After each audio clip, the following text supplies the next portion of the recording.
Hi, and this week I want to respond to Laura's accusation in her book, Idiots, which is out this week, and people are loving it. The response has been amazing, so thank you guys. But she says in there, did I marry a narcissist? And I have to say, I kind of agree with, she might have done. Let's get into it. Hi, so I really want to get into two sides of this issue today, with narcissism and drug addiction and autism. For me, they're massively linked. I feel like autistic people, although we feel a lot of empathy, we have difficulty showing it. I should keep this to myself. For this autistic person, I feel a lot of empathy, but I have difficulty showing it, and I want to talk in depth about that later on in the video.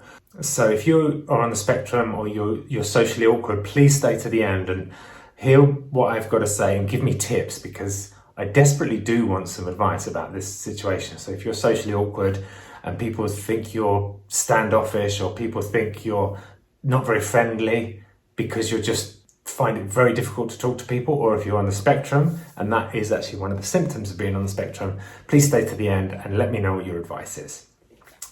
The first point though is drug addiction. Laura's new book, Idiot, came out last week and people are loving it. So I hope you guys will grab a copy. It's available anywhere you get books.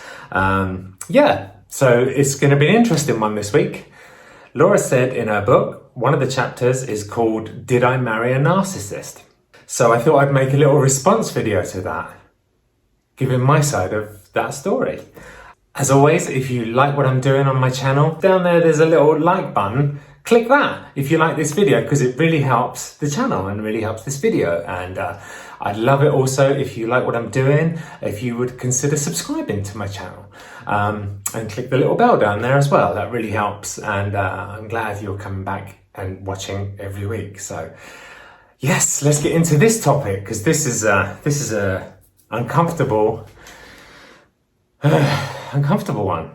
Laura goes into this in her book. She has a chapter called Did I Marry a Narcissist? And she goes through some pretty compelling reasons why I fall into that category.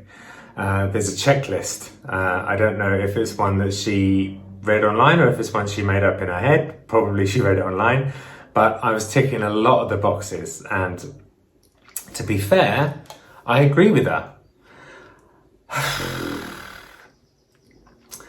Crazy thing to say. But I have to also say that I agree with her. At that time, I probably was in full-on narcissist mode, and it's not an excuse. I fully claim responsibility for it.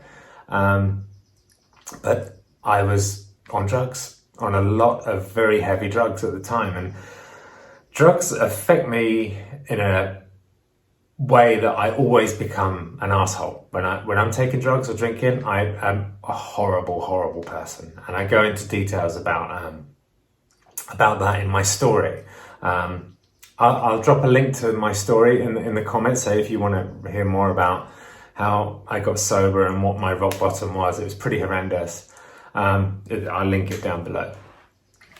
But at that time in my life, when the story happened, that happened in the book, which I'm really not proud of, I was a narcissist. I was completely self-obsessed. I was completely on drugs. I was not myself at all. I was taking massive amounts of OxyContin, Ambien, Xanax, to the point where I did actually die. I overdosed and died on a hospital bed for a couple of minutes. So that just gives you an idea of the spot I was in, when I was behaving like that. And it's crazy what drugs will do to me. It takes away all my nice qualities and just heightens all my bad qualities and makes me into a horrible, horrible person. And, I am oblivious to it because I'm on so many drugs. I can't see the consequences of my actions, and I can't see anyone else in that fog of drugs, and it's pretty horrendous. But I also wanted to talk about another really interesting thing.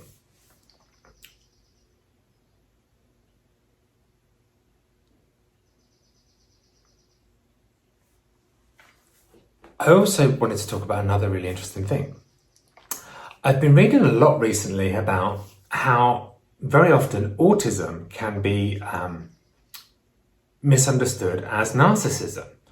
And that really got me thinking. I'm autistic. I was diagnosed this year. And a lot of the traits of narcissism are not having empathy and not seeing anyone else's point of view. And on that point of not having empathy, I believe that one of my autistic traits, and I believe this is an autistic trait, is you feel a lot of empathy. Like, some people say autistic people feel even more empathy than the average person, but you can't show it. And that's genuinely how I feel in life, even now. I have an issue with empathy, but I don't have an issue feeling empathy. I have an issue showing empathy, and that's part of the weird social problems I have being autistic. Like, it's hard for me to sometimes express how I feel, and very often I'll express how I feel in music rather than in words. Like, I'll write a love theme about Laura, but I won't necessarily tell her all the time how I feel.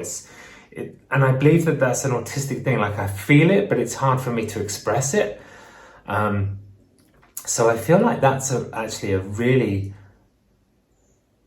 interesting connection there. And I feel bad that autistic people are sometimes labelled narcissists, because it's not that we don't... This isn't an excuse. I mean, what I'm talking about, the chapter in the book, I was on drugs and I was a narcissist then. It has nothing to do with autism, but it did get me to think that the two things combined would make me like a super narcissist, or look like one. But it did make me feel bad that autistic people are sometimes labelled as not having empathy and not being able to show emotion, where we feel emotion a lot. I intensely feel emotion, and that's what I put into my music. But talking it with my mouth and words is difficult, very difficult. And are you on the spectrum? Do you feel this? I really want to know in the comments if you identify with this, or perhaps you're not on the spectrum. Perhaps you just have difficulty in social situations. You're socially awkward.